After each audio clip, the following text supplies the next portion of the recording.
श्री गणेशाय नमः। श्री रामचरितमानस अयोध्या कांड 156वां दोहा। तब वशिष्ठ मुनि समय सम कही अनेक इतिहास, शोक निवारहु सबहि कर निज विज्ञान प्रकाश। तब वशिष्ठ मुनि ने समय के अनुकूल अनेक इतिहास कहकर अपने विज्ञान के प्रकाश से सबका शोक दूर किया। तिल नाव भरी नृप तनु राखा, दूत बोलाई बहुरी अस भाषा। धावहु बेगी भरत पहि जाहु, नृप सुधि कतहु कहहु जनि काहू। वशिष्ठ जी ने नाव में तेल भरवाकर राजा के शरीर को उसमें रखवा दिया। फिर दूतों को बुलवाकर उनसे ऐसा कहा, तुम लोग जल्दी दौड़कर भरत के पास जाओ, राजा की मृत्यु का समाचार कहीं किसी से ना कहना। एतनई कहऊँ भरत सन जाई, गुर बोलाई पठयऊ दो भाई।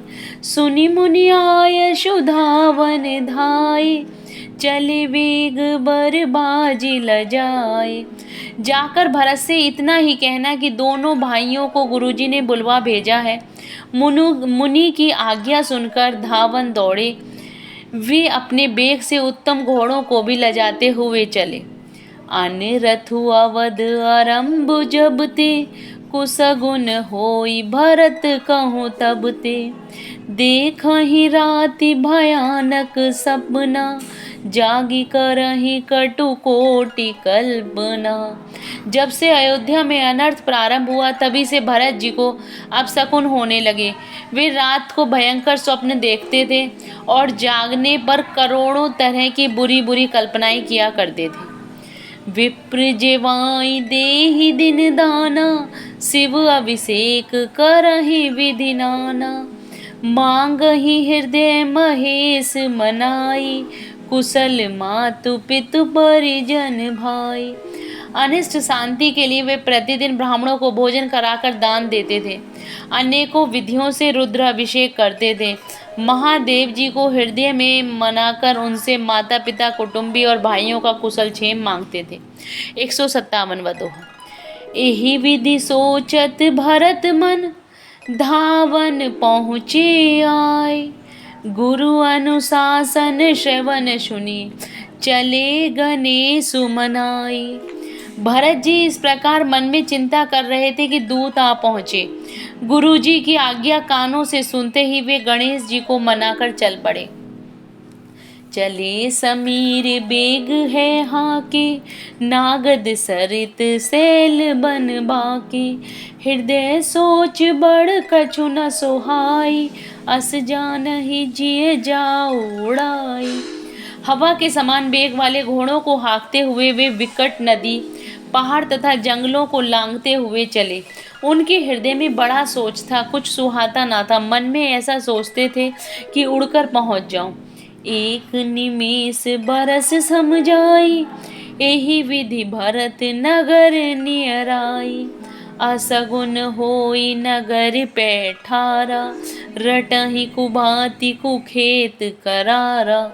एक एक निमेष वर्ष के समान बीत रहा था। इस प्रकार भरत जी नगर के निकट पहुँचे। नगर में प्रवेश करते समय अपशकुन होने लगे। कौवे बुरी तरह बैठकर बुरी तरह से काँव काँव कर रहे हैं। खरसियार बोलहि प्रतिकूला, सुनि सुनि होई भरत मन सूला। सिरिहत सर सरिता बन बागा, नगरु विशेषी भयावन लागा। गधे और सियार विपरीत बोल रहे हैं। यह सुन सुनकर भरत के मन में बड़ी पीड़ा हो रही है। तालाब, नदी, वन, बगीचे सब शोभाहीन हो रहे हैं। नगर बहुत ही भयानक लग रहे हैं। खग मृग है गे जाहि न जोए, राम वियोग कुरोग बिगोए। नगर नारी नर निपट दुखारी, मनहु सबिन सब संपत्ति हारी। श्री राम जी के वियोग रूपी बुरे रोग से सताए हुए पशु पक्षी, घोड़े, हाथी ऐसे दुखी हो रहे हैं कि देखे नहीं जाते। नगर के स्त्री पुरुष अत्यंत दुखी हो रहे हैं, मानो सब अपनी सारी संपत्ति हार बैठे हों। 158वां दोहा। पुरजन मिलहि न कहीं कछु, गवहि जो राहें जाहि। भरत कुशल पूछी न सकहि, भय विषाद मन माही। नगर के लोग मिलते हैं पर कुछ कहते नहीं, गो से जोहार करके चले जाते हैं। भरत जी भी किसी से कुशल नहीं पूछ सकते, क्योंकि उनके मन में भय और विषाद छा रहा है। हाट बाट नहीं जाई निहारी, जनुपुर देह दिस लागी दवारी। आवत सुत सुनि के कई नंदनी, हर्षि रवि कुल जल रोह चंदनी। बाजार और रास्ते देखे नहीं जाते, मानो नगर में दसों दिशाओं में दावाग्नि लगी है। पुत्र को आते सुनकर सूर्य कुल रूपी कमल के लिए चांदनी रूपी के कई हर्षित हुई। सजी आरती मुदित उठी धाई, द्वार ही भेटी भवन ले आई। भरत दुखित परिवारु निहारा, मानहु तुहिन बनज बनु मारा। वह आरती सजाकर आनंद में भरकर उठ दौड़ी और दरवाजे पर ही मिलकर भरत शत्रुघ्न को महल में ले गई। भरत ने सारे परिवार को दुखी देखा, मानो कमलों के बन को पाल मारा गया हो, मानो कमलों के बन को पाला मार गया हो। कि कई हर्षित एहि भांति, मनहु मुदित दवलाई फिराती। सुतहि ससोच देखि मनु मारे, पूछति नेहर कुशल हमारे। एक केकई ही इस तरह हर्षित दिखती है, मानो भीलनी जंगल में आग लगाकर आनंद में भर रही हो। पुत्र को सोचवश और मन मारे देखकर वह पूछने लगी, हमारे नेहर में कुशल तो हैं?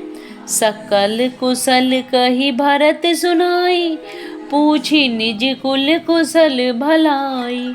कहु कहतात कहाँ सब माता, कह सिय राम लखन प्रिय भ्राता।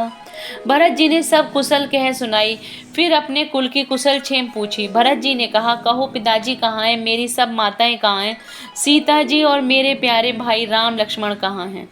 159वां दोहा। सुनि श्रुत बचन सनेह में, कपट नीर भरि नैन। भरत श्रवण मन सूल सम, पापनि बोली बैन। पुत्र के स्नेह में वचन सुनकर नेत्रों में कपट का जल भरकर पापनी केकई भरत के कानों में और मन में सूल के समान चुभने वाले वचन बोली। तात बात में सकल सवारी, भे मंथरा सहाय विचारी। कछुक काज विधि बीच बिगारहूँ, भूपति सुरपति पुर पगुधारहूँ। हे तात, मैंने सारी बात बना ली है। बेचारी मंथरा सहायक हुई, पर विधाता ने बीच में जरा सा काम बिगाड़ दिया, वह यह कि राजा देवलोक को पधार गए। सुनत भरतु भय विवश विषादा, जनु सहमऊ करि के हरिनादा।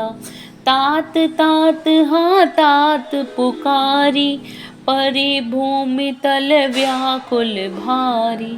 भरत यह सुनते ही विषाद के मारे विवश हो गए, मानो सिंह की गर्जना सुनकर हाथी सहम गया हो। वे तात तात हाँ तात पुकारते हुए अत्यंत व्याकुल होकर जमीन पर गिर पड़े। चलत न देखन पायऊ तोहि, तात न रामहि सौंपहुँ मोहि। बहुरी धीर धरि उठे सवारी, कहु पितु मरन हेतु महतारी। और विलाप करने लगे कि हे तात, मैं आपको स्वर्ग के लिए चलते समय देख भी न सका, आप मुझे श्री राम जी को सौंप भी नहीं गए। फिर धीरज धरकर वे संभल कर उठे और बोले, माता पिता के मरने का कारण तो बताओ। सुनि सुत वचन कहति के कई, मरमु पाछि जनु माहुर देई। आदहियों ते सब आपनी करनी, कुटिल कठोर मुदित मन वरनी। पुत्र का वचन सुनकर केकई कहने लगी, मानो मर्म स्थान को पाचकर उसमें जहर भर रही हो। कुटिल और कठोर केकई ने अपनी सब करनी शुरू से प्रसन्न मन से सुना दी। जय Shri Ram. Please like and subscribe the channel.